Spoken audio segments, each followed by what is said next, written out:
Olá, muito bem-vindos à cobertura de oncoginecologia da ASCO 2019 para o Onconews. Eu sou Angélica, sou presidente do Grupo Brasileiro de Tumores Ginecológicos, estou aqui com membros e diretores do grupo também, doutora Andréia Mello, doutora Kinar Calabrich, Alessandra Morelli, e a gente acabou de sair da sessão oral com novidades. A gente achou muito boa a sessão, né, meninas? Muito bacana. Com novidades que mudam a nossa prática e com insights também para o que vão ser os próximos estudos em oncoginecologia.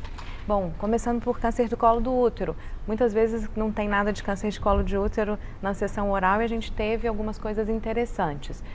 Andréia, aquele estudo de neoadjuvância, 600 mulheres de novo sendo avaliado, neoadjuvância seguida de cirurgia ou quimio-radioterapia na doença localmente avançada, pacientes 1B2 a 2B. Você acha que apresenta para o pessoal o resultado e como é que você interpreta essa insistência na neoadjuvância? Esse é um tema que a gente discute há muito tempo e que a literatura é sempre um pouco confusa, controversa. Como você disse, um estudo grande, incluindo pacientes tanto com histologia de carcinoma escamoso quanto adenocarcinoma, né? Mulheres foram randomizadas para receber o tratamento neoadjuvante com uma dose de cisplatina que tinha alcançado pelo menos 225 miligramas por metro quadrado. Depois elas eram operadas, mas muitas delas fizeram cisplatina com combinação, né, com outra quimioterapia. E o outro grupo fez tratamento convencional de quimio-rádio, né? E o resultado final é que não houve diferença entre os grupos, né? Em termos de sobrevida global, em termos de sobrevida livre de progressão, fazer quimioterapia neoadjuvante e depois operar, ou fazer o tratamento que a gente considera padrão, não teve diferença, né? É esperado a quimioterapia, lógico que tem mais toxicidade aguda, o braço que faz quimio e radioterapia tem toxicidades mais tardias, mas eu acho que isso não muda a nossa prática. O tratamento para essas mulheres é fazer quimio e radioterapia e depois bracterapia. Acho que para enfatizar que há dezenas de estudos com neoadjuvância, os braços controles eles variam. Acho que o ponto forte desse estudo é porque ele foi comparado com quimio e radioterapia, às vezes nem isso que é o padrão de tratamento para essa população. Falta só um estudo para a gente fechar essa questão da neoadjuvância, que é o Interlace, que vai comparar neoadjuvância seguida de quimio-rádio versus quimio-rádio. Eu acho que é o dado que ainda falta para fechar esse quebra-cabeça e a gente deixar a neoadjuvância. Nesse estudo que eu achei interessante que 24% das pacientes no grupo que fez quimio-neo não conseguiram realizar a cirurgia. Então esse é um dado que a gente precisa sempre prestar atenção, com essa ideia de que às vezes a quimio-neo tem uma taxa de resposta melhor, entre aspas, porque a gente viu que na verdade isso não tem resultado em desfecho. Então elas não conseguiram nem fazer a radioterapia, muito provavelmente porque ou tiveram progressão de doença.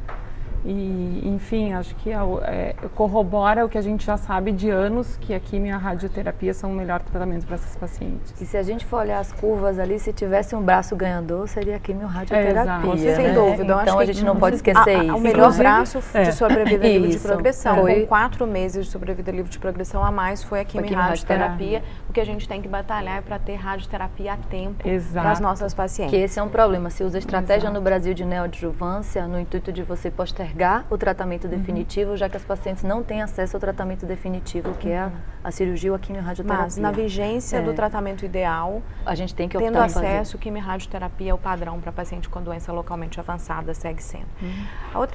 Outro importante estudo de câncer de colo de útero, alinhado com o LAC, importantíssimo estudo apresentado no ano passado, um estudo prospectivo que mostrou que cirurgia minimamente invasiva foi pior em sobrevida global do que cirurgia aberta no câncer de colo de útero inicial. Isso disparou uma série de estudos no mundo todo. E o que foi apresentado nessa sessão foi uma análise de 700 pacientes tratadas em 8 centros acadêmicos de excelência dos Estados Unidos e, mais uma vez, o resultado é igual, de que a cirurgia minimamente invasiva, infelizmente, foi inferior. E também a busca de por que isso aconteceu, né, meninas? É a questão, uma das análises, o que o LAC tentou ver foi qual seria o fator que é minimamente invasivo, onde que foi que errou, qual o princípio oncológico que pode ter sido quebrado. O que esse estudo tenta colocar é que o uso apesar de um grupo muito pequeno de pacientes, parece que o uso de manipulador vaginal foi associado a esse uso com um pior desfecho, mas isso é um número pequeno, isso precisa ser avaliado de maneira mais cuidadosa. Mas isso é de câncer de colo de útero, então não mudam os dados, só reforçam os dados que a gente já tinha. E inclusive nesse estudo, mesmo lesões pequenas, menos do que 2 centímetros, tiveram pior resultado, sobrevida livre de progressão, inclusive com sobrevida global pior, se foram submetidos à cirurgia minimamente invasiva. Então, eu acho que o que continua sendo ainda o estándar da cirurgia aberta, a gente tem que ter mesmo melhores estudos para entender o porquê que a cirurgia minimamente invasiva ela vai pior no câncer do colo de útero. Bom, câncer de endométrio, acho que é um estudo muito interessante, difícil de conduzir, que foi o estudo GOG 261, um estudo que avaliou pacientes com carcinosarcoma.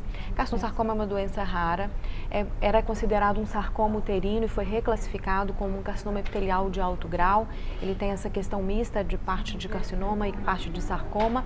E o GOG conseguiu incluir 660 pacientes. E para tentar provar um dado que já havia de fase 2, que se a gente poderia trocar carboplatina por taxane ao invés de usar o mais tóxico, carboplatina com ifosfamida.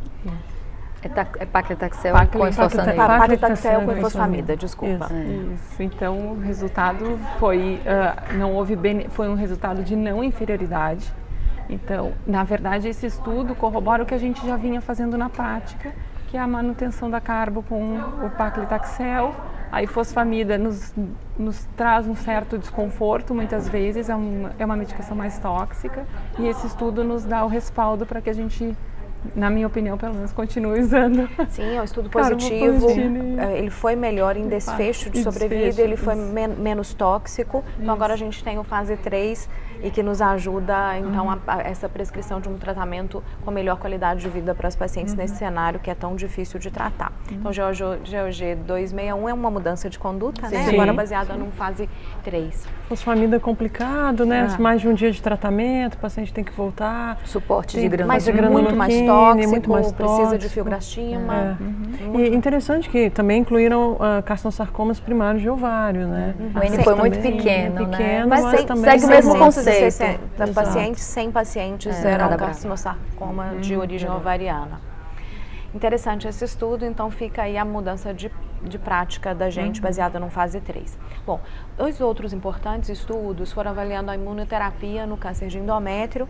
São 2 estudos de fase 2, um de durvalumab em pacientes com câncer de endométrio.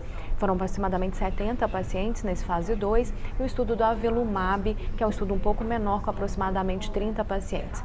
Ambos os estudos exploraram o uso dos anti-PDL1 no cenário de paciente com doença avançada e as pacientes poderiam ser proficientes ou deficientes em mismatch repair. Andréia, o que você achou?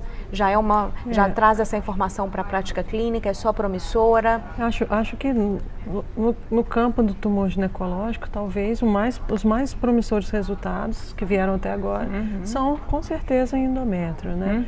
Eu acho que a toxicidade não é nada diferente do que a gente já observa em todas as outras indicações de anti-PD1, anti-PDL1, as toxicidades imunorrelacionadas, e com respostas bastante interessantes. Eu acho que os estudos maiores vão mostrar que a imunoterapia vem para ficar, né, no cenário de câncer de endométrio avançado. Um dado interessante do trabalho foi que a pesquisa de estabilidade microsatélite com imunohistoquímica direto e apenas, não precisou a confirmação da presença da alteração genética, só a presença da imunohistoquímica, ela se correlacionou com a taxa de resposta, né, com a resposta ao anti-PD1, ou seja, um screening mais fácil. Isso é super importante na prática, né? E que a imuno é suficiente, a imunohistoquímica é o suficiente para a gente confirmar a presença de deficiência de mismatch repair. Acho que isso e importantíssimo, esse biomarcador foi associado com a resposta. Das pacientes do durvalumab, as pacientes deficientes tiveram taxa de resposta de cerca de 40%, comparado com 6% apenas das pacientes proficientes. No avelumab, foi cerca de 26%, comparado a 3%. Então, é um biomarcador que se associa, que é um preditor de resposta, e ter a imunistoquímica, que é um exame muito mais fácil, acessível à maioria dos médicos, acho que vai facilitar muito a entrada da imunoterapia dos anti-PDL1s no endométrio. Bom, e deixamos por último o mais esperado, câncer de ovário, que a gente vive esse momento, esse turbilhão de dados, muitas novidades e dados muito importantes já direto para a prática. Bom, eu acho que a questão fundamental dessa sessão oral com câncer de ovário foi a gente se perguntar, será que eu vou poder tratar minhas pacientes sem quimioterapia? Eu acho que esse é o ponto fundamental. Então, dividindo um pouquinho na paciente, os principais dados são para pacientes com doença recidivada, platino sensíveis, e tem também dados de platino resistente. Começando com os pacientes com carcinoma epitelial de ovário recidivado, platino sensível, acho que o grande estudo é o SOLO 3. E aí, meninas, o que vocês acharam do SOLO 3? Então, o SOLO 3 foi um estudo que comparou as pacientes que eram doença metastática. O interessante, o braço controle era de acordo com a iniciativa do investigador. Me corrijam se eu não estiver lembrando de todos os detalhes. Perfeito. E versus o olaparib. E aí se verificou uma taxa de resposta muito melhor em favor do olaparib. E a gente começa também a consolidar a iniciativa de talvez que essas pacientes não precisem mais de quimioterapia, que a gente possa começar a abordá-las com inibidores da PARP exclusivamente. Eu acho que um ponto importante desse desse estudo, que foi a grande falha, foi o braço controle não ser platina. Isso. Isso, porque assim, ele randomizou, só para saber, pacientes recidivados platino, sensíveis, eram randomizadas para olaparib e mono, ou no braço sem platina. E não é o tratamento padrão. A gente sabe, né, baseado no estudo mito, que pacientes que são platino sensíveis, elas devem receber na recidiva tratamento com platina. Então assim, mas sem dúvida o resultado foi animador, mostra que o olaparib é monodroga. Eu acho que segue essa linha do problema do estudo. Houve uma apresentação na ASCO há 2 ou 3 anos, um estudo europeu, que mostrou que adiar a platina tem impacto... Era o estudo mito 7, exatamente. Se você adiar a platina, tem impacto em sobrevida. A gente não tem isso para inibidor de PARP, eu acho que esse é o desconforto. Não ter o braço de platina e isso eventualmente ter um impacto em desfecho de sobrevida das pacientes. Mas tirando isso, chegou um braço com uma opção sem quimioterapia. Sem quimioterapia. Então, no estudo foi comparado o olaparib versus quimioterapia, houve ganho significativo de sobrevida livre de progressão, ganho de aproximadamente 4 meses. Importante, eram pacientes platinocensíveis e todas tinham mutação germinativa de BRCA. Mas a gente tem que ver só se o papel realmente vai ficar, eu acho que ainda precisa... É uma prova de conceito que mostra que o olaparib monodroga, ele é ativo e tem alta taxa de resposta. Sim. Mas a gente precisa eu não acho que esse estudo é suficiente para determinar, excluir o tratamento com platina da recidiva dessas pacientes. Talvez a gente tenha que fazer uma avaliação melhor. Sem quimioterapia. Isso, caso você não possa... Mas deixa o nosso recado, que nós queremos um estudo que compare com o braço pegando o gancho, né, de não utilizar quimioterapia, eu acho que um estudo que foi muito interessante é o ANOVA-2, que randomizou pacientes politratadas, né, para câncer epitelial de ovário, platino sensíveis, se eu não me engano, ainda eram, foram recidivadas para nirapalib isoladamente ou niraparib com bevacizumab. Os pacientes não precisavam ter mutação do BRCA. E houve um ganho de sobrevida livre de progressão da ordem de 8 meses. Um hazard ratio de 0,35, com P altamente significante. Houve o dobro, também aumento do dobro da taxa de resposta, de 27% para 60%, com o uso da combinação de niraparib com bevacizumab versus niraparib isoladamente. 20% das pacientes, inclusive, já tinham sido expostas ao bevacizumab, né? Então, eu acho que isso é um novo conceito, sim, de tratamento. Existe algum sinergismo dos inibidores de PARP com antiangiogênicos. Já é um segundo estudo que mostra isso. A gente teve alguns anos a apresentação de olaparib com cediranib mostrando esse mesmo ganho. Então, e inclusive as pacientes que não tinham mutação do BRCA foram as que mais se beneficiaram dessa combinação. Eu acho super interessante, a gente precisa entender do ponto de vista biológico como que essa interação dentro da célula está agindo tanto. Sensacional. Parece que a questão é que a PARP precisa de um ambiente mais oxigenado e que a inibição de angiogênese ela acaba sendo uma inibição de PARP também, e isso acaba somando. Acho que nesse estudo algumas pacientes já tinham recebido inclusive inibidores da PARP também. Então assim, é uma reexposição tanto ao inibidor de PARP quanto ao bevacizumab. Mais uma vez, esse é o estudo de fase 2. Fase 2. O estudo de olaparib e cediranib, o fase 3 está sendo conduzido. E o que a gente tinha também era um dado de fase 2. E o estudo de fase 3 dessa combinação, niraparib com bevacizumab, que é o estudo Avatar, já está em andamento. Então a gente em breve vai ter. Acho que para fechar o ovário sem quimioterapia, para a gente depois passar para um estudo super bacana, o estudo CLIO, que é o uso de olaparib na paciente recidivada, agora platino resistente. Andreia, o que você achou do CLIO? É um caminho para a platina resistente? Acho que é um caminho, assim, se a gente comparar o resultado com o braço que fez quimioterapia, certamente é melhor, né? Mas eu acho que está muito longe das pacientes, da resposta das pacientes sensíveis à platina. Acho que uma questão que eu acho que pacientes o de muito tratadas, é se taxa de resposta ele foi melhor, mas não foi em desfecho de sobrevida livre de progressão. E taxa de resposta, então, mostra a qualidade de vida que teve impacto. Ok, taxa de resposta, como no Aurélia, ela é bem-vinda, desde que você viva melhor com a taxa de resposta, que é um cenário que a gente precisa de melhora de qualidade de vida. Bom, por último, agora voltando para a quimioterapia, esse acho que foi um estudo que todo mundo adorou, porque ele é a realidade da nossa prática médica de receber pacientes idosas com performance status ruim, e a gente acaba fazendo um tanto de adaptação do esquema clássico, do doublet clássico de carboplatina e paclitaxel. Uns fazem doses menores de ambos, semanais, outros fazem só carboplatina. André, e os resultados? Eu achei como você disse, eu achei esse estudo incrível, né? Incrível, não é incomum chegarem pacientes acima de 70 anos, com uma condição física debilitada, que a gente questiona se vai tolerar ou não vai tolerar uma combinação de quimioterapia, e acaba que na nossa prática diária a monodroga, a platina isolada, com as suas diversas adaptações, a gente acaba fazendo ele como preferência. E esse estudo randomizou pacientes idosas em primeira linha para receber ou combinação de paclitaxel e carboplatina a cada 3 semanas, uma combinação pacli-carbo semanal ou carbo isolada a cada 3 semanas. E para minha surpresa, os melhores braços foram os braços da combinação, né? Então, a gente não pode privar essa paciente que tem mais idade, que talvez tenha uma condição clínica um pouquinho pior, de receber o melhor tratamento. Porque a nossa justificativa é sempre que ela não toleraria. E o que o estudo nos mostra é que sobrevive mais tempo quem trata com um esquema mais eficaz. Exato. Isso é muito importante. E esse ganho foi de praticamente um ano no braço da combinação em dose convencional versus a carboplatina pura sem o taxane. A diferença é impressionante. A diferença é muito grande. Eu acho que nesse estudo um dado bacana foi a forma de avaliar a vulnerabilidade da paciente.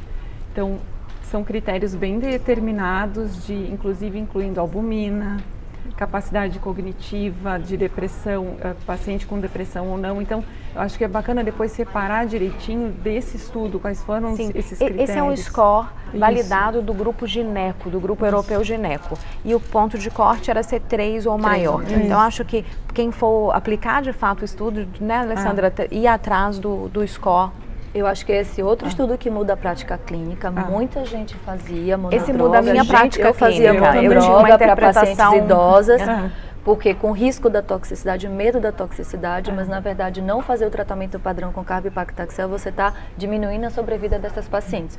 O que a gente vai precisar entender mais, estudar mais, é essa escala de fragilidade. A gente precisa saber lidar mais com o paciente idoso, visto que eles se beneficiam dos tratamentos oncológicos, mesmo igual aos pacientes jovens, se a gente puder e saber oferecer para ele dentro do cenário, né, da toxicidade, sabendo manejar. Então, é um estudo que foi bem legal apresentado. E o outro dado que eu achei bacana é que nesse estudo mesmo, o doublet a cada 3 semanas foi melhor do que a quimioterapia semanal. Não chegou a atingir a significância estatística para global, ou seja, mas aquele braço do ICON 8, que a gente sempre usa, que é o braço intermediário, ele pelo menos nesse estudo foi pior do que a dose convencional, a dose densa, essa adaptação. É outra informação muito importante. Bom, eu acho que a gente conseguiu trazer as impressões principais dessa ASCO tão rica para a oncoginecologia. Um abraço a todos e obrigada pela audiência. Top! Eu quase